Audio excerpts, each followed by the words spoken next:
Hello everyone and welcome back to Kanen Coffee. Here we have this beautiful Ena Micro 90 espresso machine. Now for this machine we replace the grinder, the one that's located on the other side of the machine, which means we need to remove the entire panels, part of the motherboard, part of the water pump in order to get to the grinder itself. Then we actually have to replace it and put it back.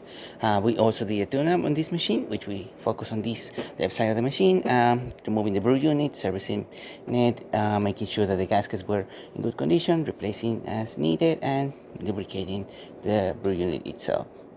So starting with one cappuccino, we're going to be testing the entire machine. Then we're going to be running hot water from this spout. And yeah, let's start the test.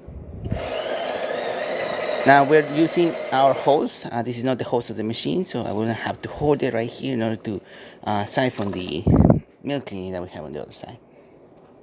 And of course, we're not using milk.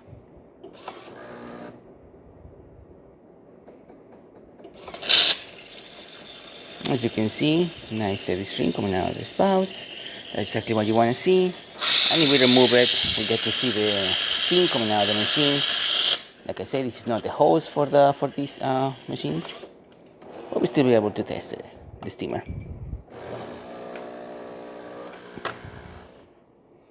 Now we're gonna do that espresso shot.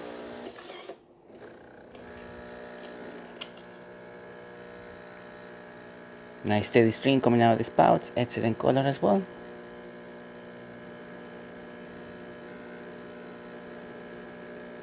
I'm gonna stop it as is programmed for more than 3 ounces of liquid, so I'm going to stop it like that.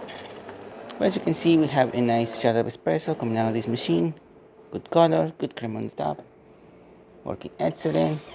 And now we're testing hot water, and as you can see as well, steady stream, excellent temperature, working great.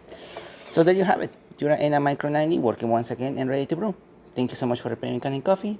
Please subscribe to the channel if you haven't done so already. Hit that like, hit that bell, and thanks for watching.